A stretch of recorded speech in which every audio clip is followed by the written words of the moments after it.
Bonjour à tous, bienvenue dans ce webinaire dédié à l'AMI Incubation 4 de French Tech Tremplin.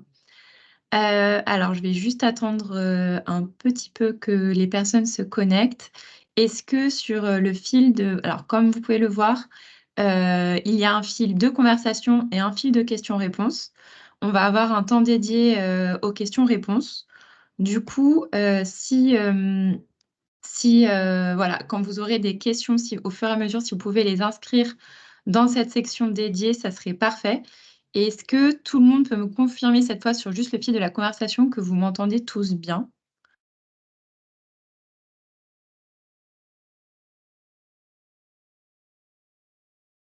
Peut-être pas du tout. Oui, ok, merci beaucoup. Merci, super. Parfait, donc on va attendre une petite minute. Est-ce que également vous voyez bien mon écran, la fenêtre que je partage? Parce que je ne vois pas grand-chose, je vous avoue. Ok, parfait. Bah, merci beaucoup. Le but de ce webinaire, donc on va débuter. De toute façon, la session est enregistrée et elle pourra être enfin, elle vous sera rediffusée, donc il n'y a pas de souci. Donc bienvenue à tous. Donc ici, nous nous retrouvons pour ce webinaire dédié à l'AMI, donc French Tech Tremplin Incubation 4, côté incubateur. Donc au niveau du déroulé, je vais représenter rapidement le programme French Tech Tremplin, l'AMI incubateur spécifique, et on aura une phase de questions-réponses pour qu'on puisse répondre à l'ensemble des questions que vous pourriez vous avoir posées suite au lancement de l'AMI le 4 avril. Donc le cadre du webinaire, je vous le rappelle, hein, surtout, donc vous avez bien vu, il y a un côté là où vous venez de me répondre sur la conversation, où là on échange au fur et à mesure, mais pour vos questions, vraiment pour que ça soit bien répertorié et que nous derrière on puisse faire une FAQ, merci vraiment de les poser dans l'onglet en haut dédié Q&R. Comme ça permettra de vous répondre au fur et à mesure et surtout de pouvoir les balayer à la fin du webinaire. Donc, pour commencer, donc rapidement, on va présenter donc le programme French Tech Tremplin et l'AMI. Donc, on va revenir sur le focus incubation de programme French Tech Tremplin et en troisième temps vraiment sur l'AMI incubateur du programme French Tech Tremplin. Donc, ça, on va aller de plus en plus précis. Donc, pour débuter, donc le programme French Tech Tremplin.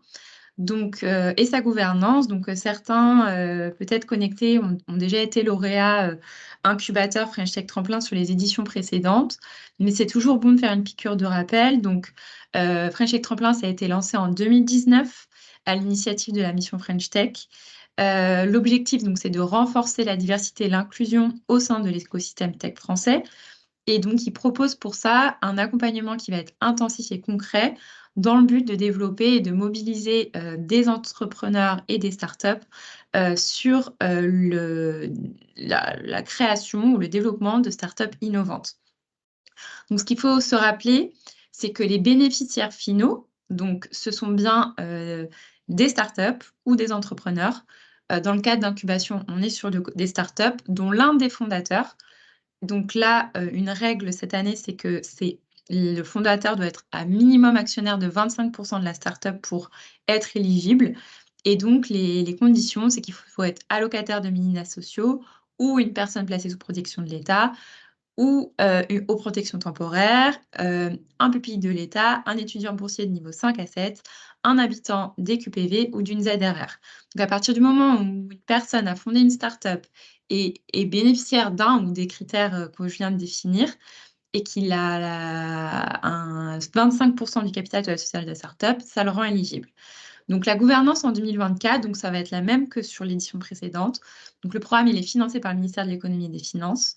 Il va y avoir un pilotage national par BPI France et la mission French Tech pour le programme French Tech Tremplin global, et un pilotage, une animation en local par les capitales et communautés French Tech. Donc, jusqu'à présent, on a, avec l'édition en cours, plus de 1100 entrepreneurs qui ont été accompagnés depuis 2019, 93% des startups qui sont encore en activité et 53% qui ont déjà embauché dès leur première année. Donc, pour avoir bien en tête le dispositif French Tech Tremplin, il faut bien avoir compris qu'il y a deux volets, un volet prépa, un volet incubation. Cette AMI, Et ce webinaire, il concerne bien le volet incubation. Le volet prépa, c'est entièrement gouverné par la mission French Tech. C'est piloté par les capitales et les communautés French Tech. Et là, on va cibler des porteurs qui sont en création. Le volet incubation, on va être, donc ça c'est gouverné cette fois par la mission French Tech et BPI France. Le pilotage, il est également fait par BPI France et les capitales et communautés French Tech. Les cibles, ce sont des porteurs de projets cette fois qui sont post-création, donc ils doivent déjà être immatriculés pour les bénéficiaires finaux. Et les objectifs, c'est que vous, incubateurs, puissiez, en candidatant sur l'AMI French Tech Tremplin, accompagner des entreprises lauréates qui vont bénéficier d'un programme d'accompagnement donc dédié de 12 mois avec une bourse dédiée, une bourse French Tech Tremplin pour mener à bien leur projet de recherche et de développement. Le détail donc, du volet incubation. Donc, quand on zoome encore sur ce volet incubation, donc, comme vous l'avez compris, la cible, ce sont des startups déjà créées, innovantes, qui vont bénéficier, donc je disais, d'une aide financière à hauteur de 22 900 € par startup maximum pour mener à bien leur projet de recherche et développement, et d'un programme d'incubation, donc mené par les incubateurs qui vont être retenus spécifiquement sur cette AMI, qui comprend de l'accompagnement, donc de la formation quand même assez intensive, formation collective individuelle mise en réseau, et de l'hébergement. Donc, quand on dit hébergement, c'est la mise à disposition pour la start-up d'un poste de travail minimum et de 2 postes de travail maximum pour une même start-up sur 1 an. Donc, pour les start-up lauréates qui sont en parallèle des incubateurs en train d'être sélectionnés sur un appel à candidature spécifique, un appel à projet. Donc, sur les territoires de déploiement, donc le programme French Tech Tremplin, il couvre vraiment l'échelle nationale métropolitaine et dans les Outre-mer. Et ça va être à l'échelle des capitales et des communautés French Tech. Donc là, on va avoir 2 appels à candidature, appels à projet qui sont simultanés cette année. L'AMI spécifique incubateur qui est en cours et qui se clôture le 15 mai, et l'appel à projet Startup Innovante qui va se clôturer le 10 mai. Donc les 2 ont été lancés en même temps. Le but de l'AMI incubateur, c'est de pouvoir sélectionner les structures accompagnatrices qui vont former et mettre à disposition un poste de travail des startups. Donc, on est sur une cible d'incubateurs, d'accélérateurs qui doivent avoir plus de 3 ans d'existence, qui doivent avoir une santé financière qui soit saine, donc pas de fonds propres négatifs, pas d'entreprise en difficulté pour ceux qui ont le statut d'entreprise, et donc qui vont accompagner et former les startups donc sur 12 mois à partir de janvier 2025. Et pour cela, donc ils vont devoir développer des compétences clés d'analyse au niveau du porteur de projet, maximiser les chances de la startup de pouvoir lever des fonds, rompre l'isolement du dirigeant, proposer, donc on le disait, un poste de travail et des locaux professionnels, et suivre la bonne réalisation du programme de recherche et développement de la startup qui sera lauréate. On y reviendra plus tard. Donc pour cela, les incubateurs recevront au maximum une subvention de 12 000 € par startup qui sera accompagnée en leur sein. Chaque incubateur doit à minima être en capacité d'accompagner plus de 2 startups. Côté AAP, startup innovante, donc là, c'est un appel à projet spécifique pour sélectionner les startups qui vont bénéficier de l'accompagnement French Tech Tremplin. Elles doivent être déjà immatriculées. Elles doivent avoir moins de 3 ans d'existence. Elles doivent répondre aux critères des bénéficiaires finaux que j'ai exposés tout à l'heure, et avoir un côté innovant. Et donc pour cela, ce que je disais, c'est qu'elles vont toucher une bourse, en plus de votre accompagnement, de 29 900 € pour soutenir leur projet de R&D. Donc, nous, ici, on est sur le webinaire qui est vraiment bien interrogé et détaillé l'AMI incubateur qui est en cours pour incubation 4. Donc, je ne vais pas me répéter, hein, vous avez bien compris qui est-ce que ça adressait. C'est 1 an d'incubation, donc l'incubation commence à partir du 1er janvier 2025 et se clôture au 31 décembre 2025. Donc l'incubateur, ce qu'on disait, c'est qu'il doit à minima disposer d'un poste de travail pour le bénéficiaire final qui aurait été, le bénéficiaire final qui est fondateur de la start-up qui va être sélectionné, et 2 maximum. On a déjà eu des interrogations sur les programmes en cours et précédents sur le nombre maximum de postes de travail qui est mis à disposition des startups. Et le but de French Tech Tremplin, ce n'est pas juste de donner des locaux aux startups. Donc, on se focalise sur 2 postes de travail maximum pour une même startup. Et le minimum, c'est 1. Donc après, c'est au bon vouloir de chaque incubateur dans son programme d'accompagnement. Donc, ce qu'on disait, c'est que la période d'incubation, donc ça débute bien au 1er, ça se termine au 31 décembre. Les périmètres géographiques, donc sur votre candidature, vous devez candidater et marquer quelle est la capitale ou communauté French Tech de référence qui est rattachée à votre lieu d'incubation ou à vos lieux d'incubation si vous vous déployez à une échelle plus grande qu'un seul lieu d'implantation. Vous pouvez proposer un programme d'accompagnement sur une ou plusieurs villes, mais toujours préciser, si vous vous attaquez à plusieurs villes ou plusieurs territoires, plusieurs régions, en quoi vous avez la capacité d'accompagner physiquement les entrepreneurs de la région que vous allez adresser ou de la ville que vous allez adresser. Donc, les éditions précédentes aussi, puisque là, vous allez les candidatures qui vont être retenues des incubateurs vont recevoir potentiellement des startups qui vont les choisir. C'est important d'appuyer là-dessus. Ce n'est pas BPI France ou la mission French Tech qui fait matcher les incubateurs et les startups. Vous avez vu, il y a l'appel à projet startup qui est en cours. Quand il sera clôturé, et quand l'AMI incubateur sera clôturé, je vais présenter dans le calendrier, ce sont vraiment les startups qui choisissent leur incubateur. À aucun moment, c'est BPI France ou les Capital French Tech qui qui ont la décision finale. C'est vraiment la startup qui choisit par rapport à sa région d'implantation et aux incubateurs sélectionnés sur son territoire, par qui elle souhaite être accompagnée. Donc ça, c'est important. Ce qui est important aussi, c'est que vous allez avoir un moment dédié pour vous présenter aux startups qui seront lauréates. Je le présenterai après. Et sachez qu'une startup qui ne se présente pas à votre programme d'incubation de manière répétée, si vous nous le notifiez, cette startup pourra se faire retirer sa subvention liée à son développement de R&D et se faire tout simplement considérer comme le fait qu'elle aurait abandonné le programme. Donc ça, c'est important de le préciser par rapport à l'AMI, aux incubateurs qui sont déjà en train d'accompagner des startups en ce moment sur l'édition 3, incubation 3. Et là, donc sur l'édition incubation 4, on va aussi mettre en place cette règle. En termes de soutien financier, donc comme on le disait, la subvention qui sera versée aux incubateurs lauréats qui accompagneront des startups, elle est régie par le régime d'aide de Minimi. C'est directement la startup qui est le bénéficiaire final, donc ce n'est pas comptabilisé dans les aides de Minimi de l'incubateur ou de l'accélérateur sélectionné. C'est bien directement la startup, mais vous avez un devoir de notification envers la startup que l'aide que vous allez lui apporter va être comptabilisée dans son décompte de Minimi à elle.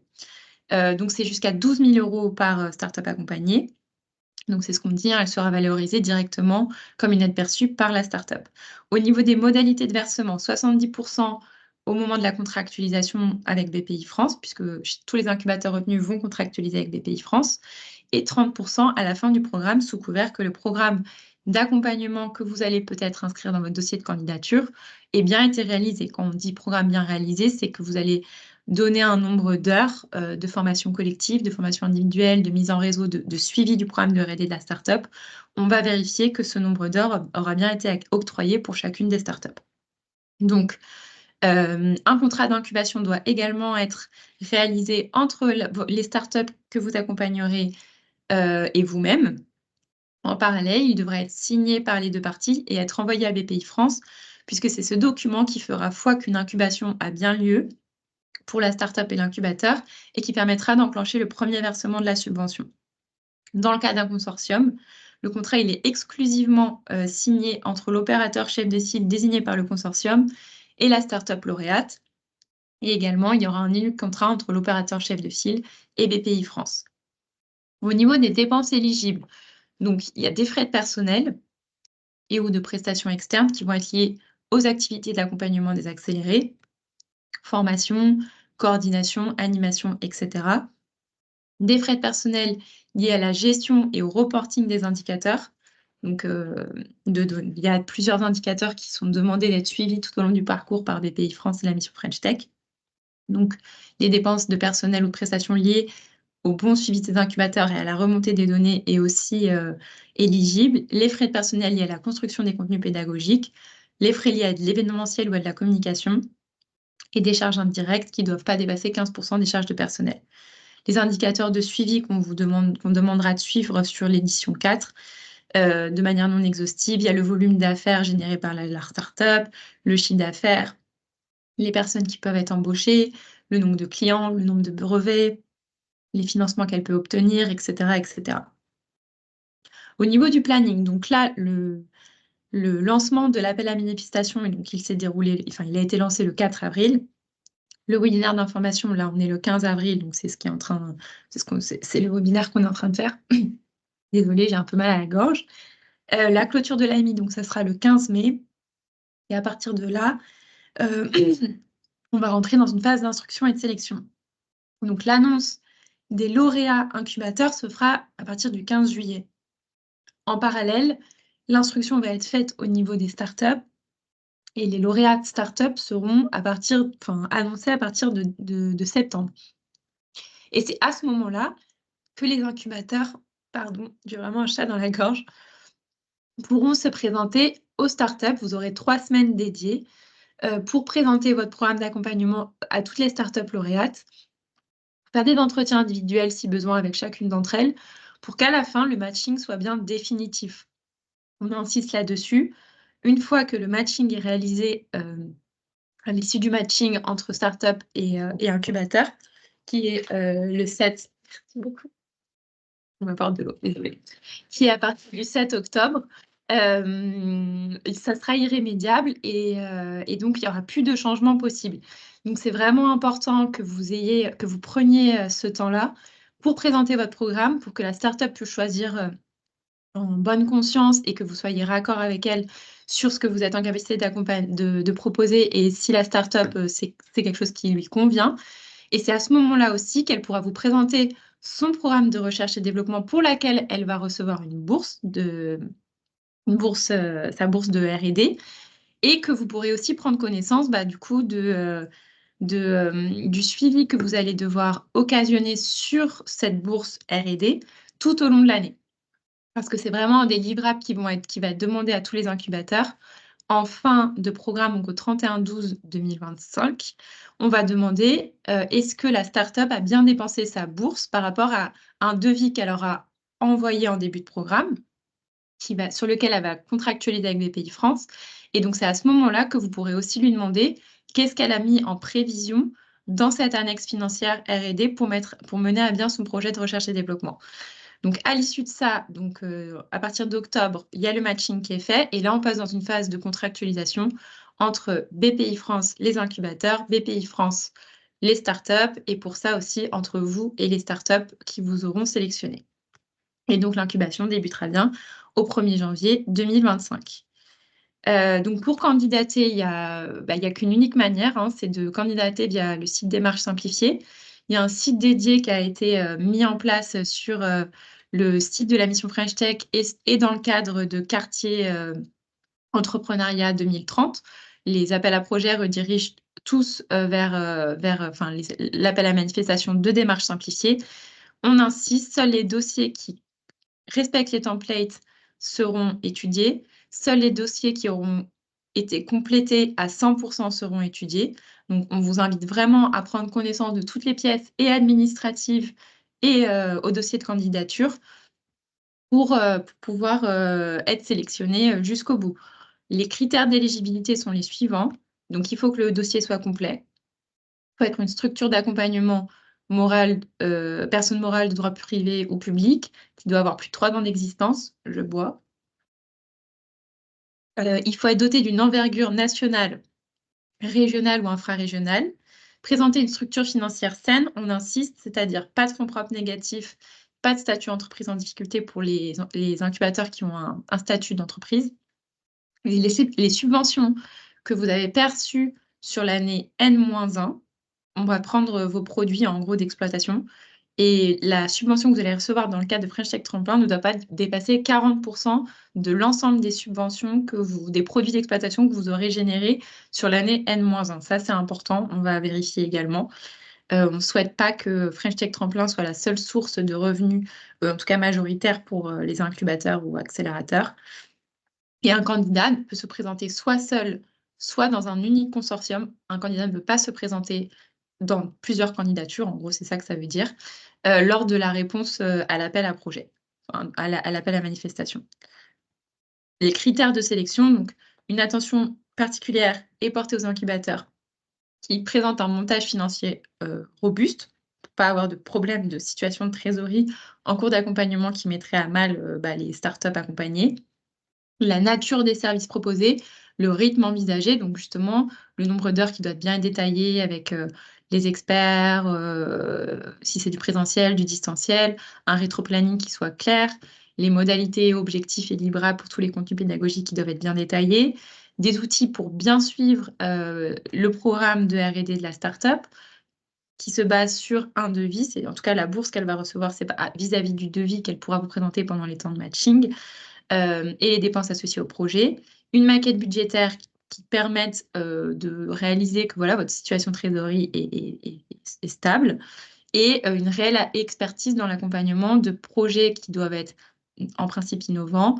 Est-ce que vous avez des partenaires scientifiques, des SAT, des bureaux d'études, des partenaires grands groupes, des acteurs du financement, des acteurs de l'accompagnement? Est-ce que vous êtes bien ancré dans un écosystème startup? Voilà, tout ça va être étudié.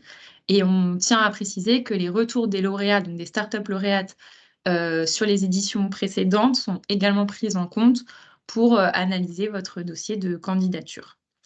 Voilà, on peut passer à la phase de questions-réponses. J'espère avoir été suffisamment claire. Du coup, ce que je vais faire, c'est que je vais ouvrir la page de questions et de réponses afin de pouvoir apporter en tout cas le plus de détails possible. Donc, je commence.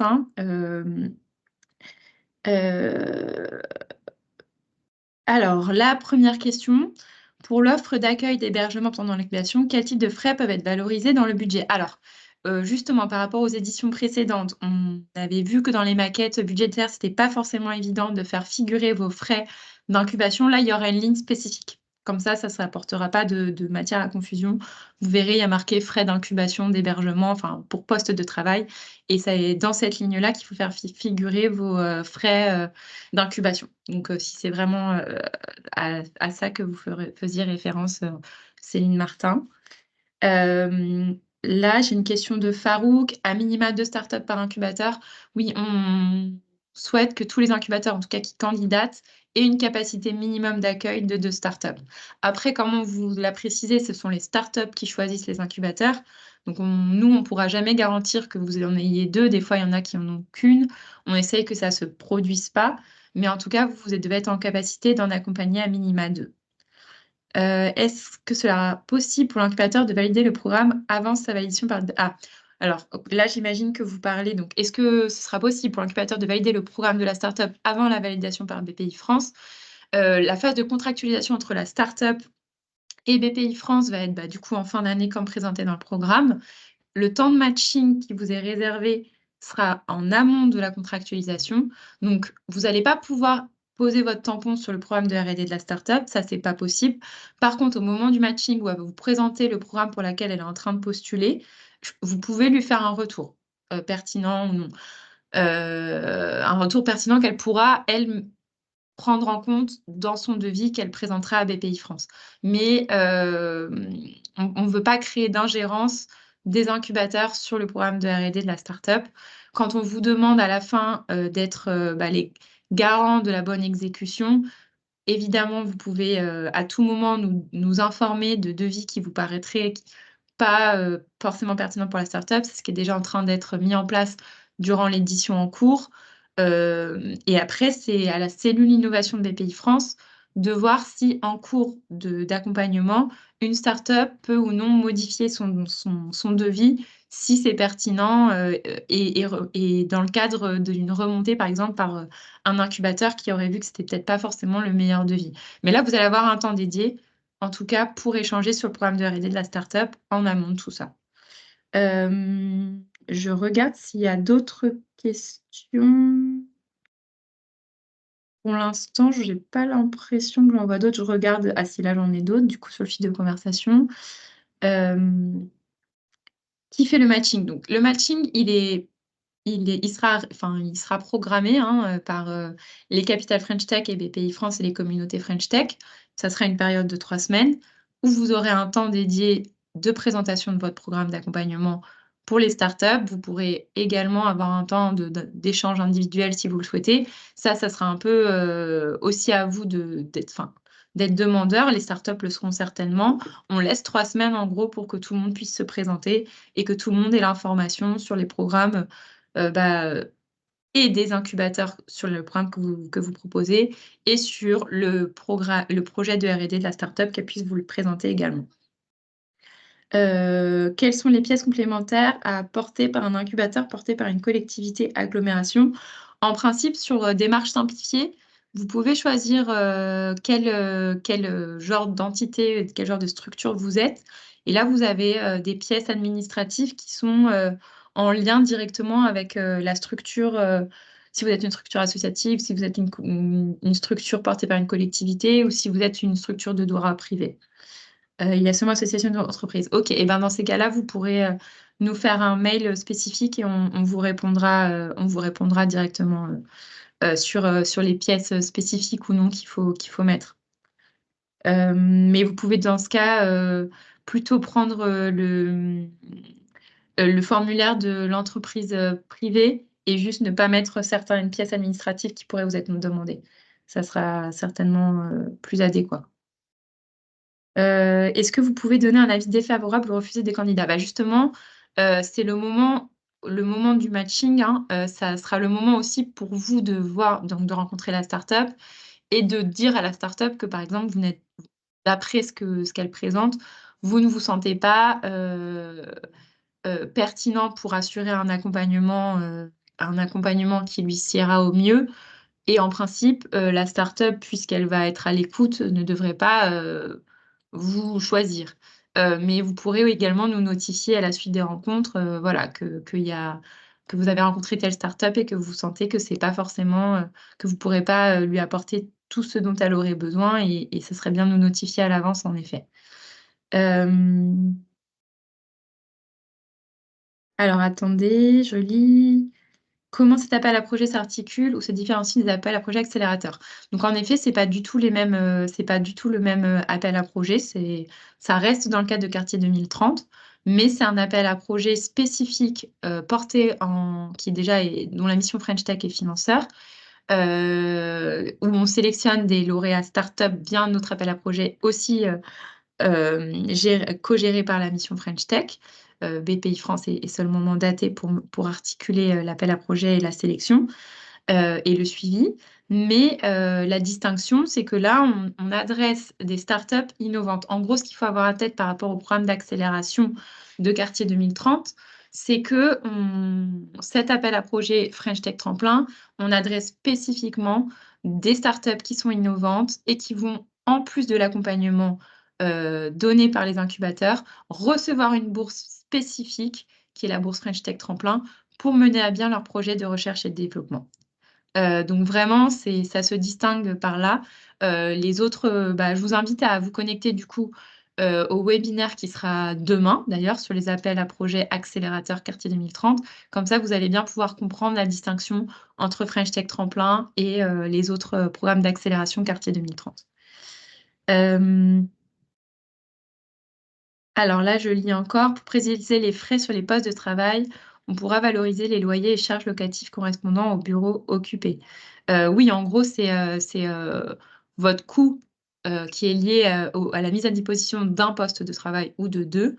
À combien est-ce qu'il est, à combien il vous revient et du coup, oui, vous pouvez le mettre dans la maquette budgétaire. Et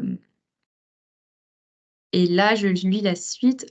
En cas de consortium, 40% max des ressources globales sont calculées sur les bilans cumulés ou seulement sur le bilan du chef de file. C'est sur le chef de file, puisque c'est le chef de file qui contractualise. Alors, les French Tech Tremplin Prépa sont des candidats logiques à l'incubation, sauf que les phasages ne sont pas adaptés. Non. Donc oui, alors en effet, la phase prépa, en cours, French Tech Tremplin Prépa, les entrepreneurs en général ne sont pas immatriculés. Donc le phasage, c'est que pour ceux qui sont les plus matures, certains, on a estimé que la mission French Tech, c'est à peu près 30% des entrepreneurs accompagnés dans le cadre de prépa qui pourraient être envoyés de manière pertinente à cette édition.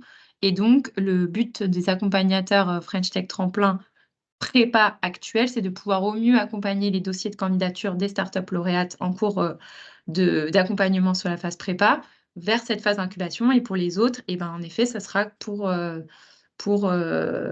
une prochaine édition. Qu'entend-on par poste de travail? Tout est décrit dans le cahier des charges. Vous pourrez, je vous invite à le parcourir sur ce qu'on entend par poste de travail. Mais en tout cas, c'est la mise à disposition d'un bureau, d'un écran, de la Wi-Fi, voilà, de prestations autres que peuvent donner un incubateur, des salles de travail, des salles de réunion. Voilà, enfin, tout ça, c'est justement, c'est à vous de nous décrire ce à quoi vous êtes à même de proposer pour les startups que vous pourriez accompagner. Je reprends la phase questions-réponses, puisque là, j'étais sur le fil de conversation. C'est plus pratique pour moi si vous mettez vos questions sur le Q&R, même si là, c'est en train de charger. Y aura-t-il toujours une ou deux structures labellisées par Capital French Tech? C'était pas le cas les années précédentes. Il y avait plus de structures labellisées par Capital French Tech.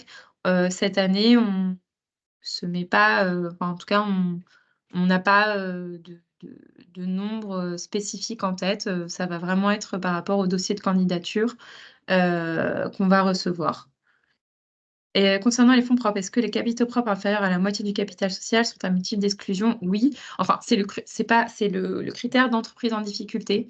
Je vous invite à regarder, il y a c'est uniquement pour les entreprises, pour les statuts d'entreprise. Et le calcul, vous pouvez le trouver sur Internet. C'est une définition européenne du critère entreprise en difficulté. Donc, je vous invite à regarder comment c'est calculé. Tac. L'offre d'hébergement. Oui, l'offre d'hébergement. Alors, dans le programme Fresh Tech Tremplin, tout ce qui est mis à disposition des startups, que ce soit votre accompagnement, les postes de travail ou autres, sont entièrement gratuites pour les startups. On vous donne une subvention de 12 000 € par startup pour mener à bien le programme. Donc, à partir de là, c'est une entière gratuité pour tout ce que vous allez proposer pour les startups. Et ça, on insiste, puisque dans le contrat dans les incubateurs qui sont en train en ce moment d'accompagner des startups, dans certains contrats, on a pu voir des frais à destination des startups. Ça a été un critère d'invalidité du contrat. Il a fallu changer les contrats. Donc ça, vraiment, et pareil, les incubateurs ne peuvent pas prendre de prise de participation en equity dans les startups pendant l'accompagnement. C'est pas possible. Ça peut pas non plus figurer sur le contrat qui va être de contrat d'incubation avec la startup. Ça, je vous invite aussi à regarder, à bien relire le cahier des charges, c'est précisé. Je continue de balayer les questions. Tac, tac, tac.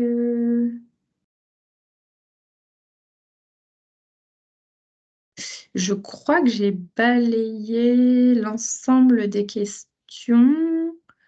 De toute façon, on va réaliser une FAQ par rapport aux questions que vous allez avoir posées ici et le webinaire est enregistré, donc vous pourrez bien sûr le revoir s'il y avait un sujet. Alors, oui, pour les consortiums, il est précisé dans l'accord de consortium devra être signé entre tous les membres.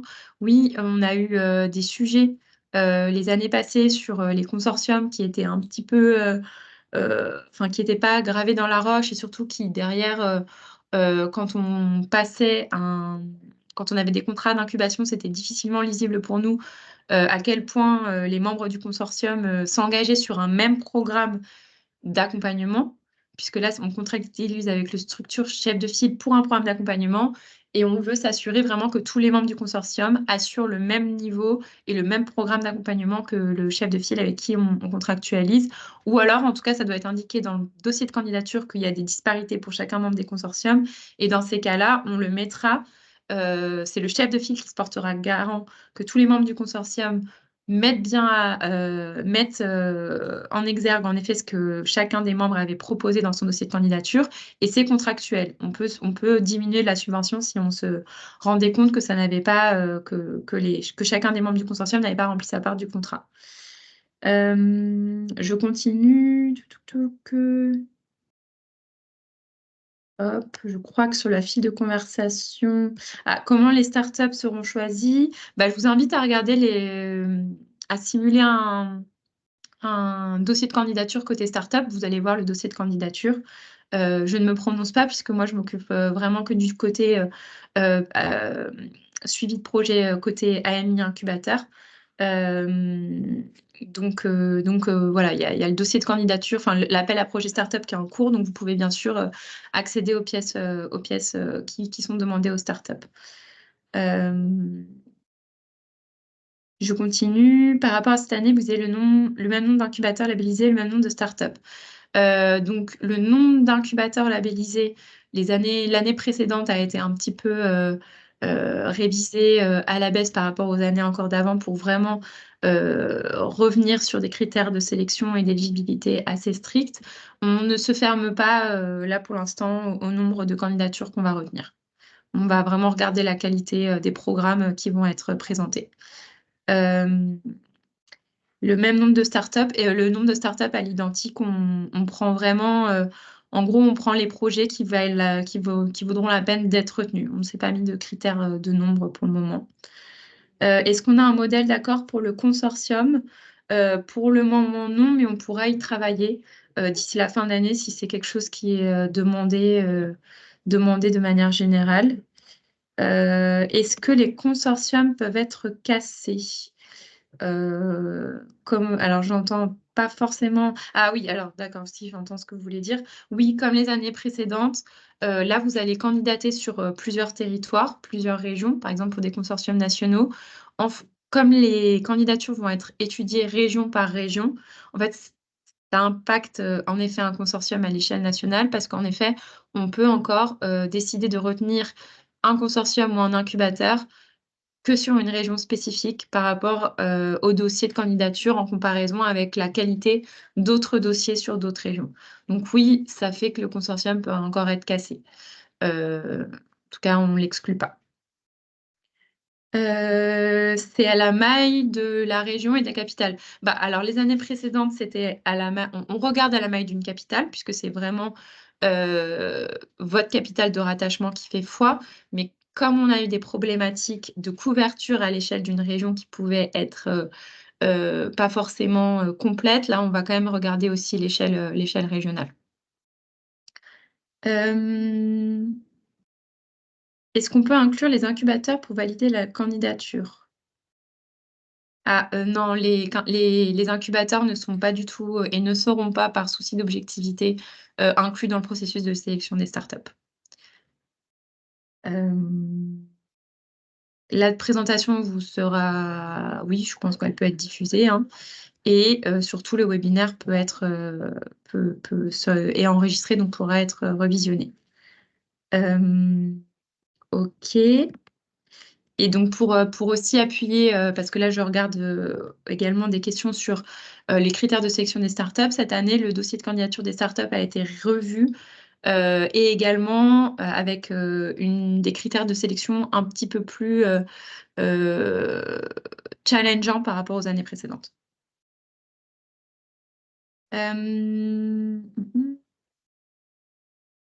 Je rebalaye de l'autre côté les Q&R puisque c'est un peu sur les deux fronts. Euh, Et qui décide si la structure est labellisée? Bah, c'est BPI France qui a un comité d'experts qui étudie chacune des candidatures et qui derrière fait la sélection. Et oui, les incubateurs sont rattachés au capital et communauté French Tech comme les années précédentes. Euh,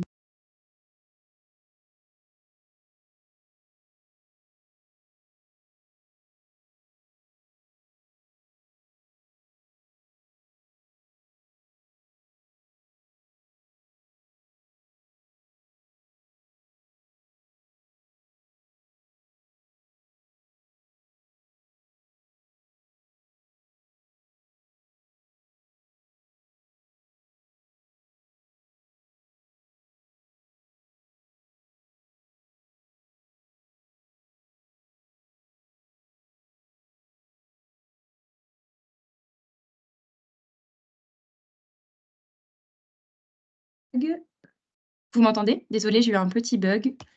Heu, alors, je continue, désolée, hein. Tac, tac, je viens. Alors là, j'essaye de reprendre le fil des questions, mais je vous avoue, ah oui, là. Que se passe-t-il au niveau des financements si une start-up arrête son projet en cours de parcours? En gros, pour tout incubateur, ce qu'on demande aux incubateurs, c'est d'être vraiment, moteur dans la dynamique d'accompagnement, de formation de la start-up et de remonter toute problématique directement à BPI-France au niveau d'un manque d'activité d'une start-up ou d'un abandon et cetera, et c'est pas l'incubateur qui va être responsable de ça. Donc les financements des incubateurs ne sont pas impactés si c'est, voilà, une start-up qui manquerait, à son devoir. Par contre, c'est à condition qu'on soit prévenu en direct. Si on s'en rend compte à la fin, pour le coup, le financement peut être impacté des incubateurs. Hem, si les French Tech, alors, là, j'ai une question sur les jurys de sélection des startups. Les French Tech sont partie prenante. Si, si, ça pour le coup complètement, juste pas les incubateurs. Là, j'ai une question sur la labellisation pour ne pas avoir un renouvellement tous les ans. Pour l'instant, en tout cas, les fonds budgétaires de la mission French Tech sont annuels, donc pour l'instant, c'est pas en tout cas envisageable. Hem OK, je pense là avoir fait le tour sur la conversation. Je retourne au niveau des questions-réponses. Oui, les communautés et Capital French Tech, sont sollicitées pour donner un avis. C'est ce qu'on précisait. OK, je pense là avoir fait le tour. Alors, c'est plus facile pour moi de voir dans la conversation, en tout cas en direct, s'il y a d'autres questions auxquelles j'aurais pas répondu ou si vous avez, encore des interrogations. Sinon, j'attends encore 2-3 minutes, dans le fil de la conversation. Et si vous avez pas d'autres questions, ben, ce que je vous propose, c'est, bah, de terminer le webinaire, et de vous du coup, de vous envoyer, enfin, je crois que le lien sera directement disponible, si vous recliquez sur le webinaire en replay, mais je vais quand même regarder pour vous le faire diffuser, et également pour vous transmettre, la présentation. OK, et ben, je crois qu'il y a pas d'autres questions, donc je vous remercie beaucoup pour votre attention. Désolée pour les quelques chats dans la gorge et puis, bah, je vous souhaite une très belle journée. Au revoir.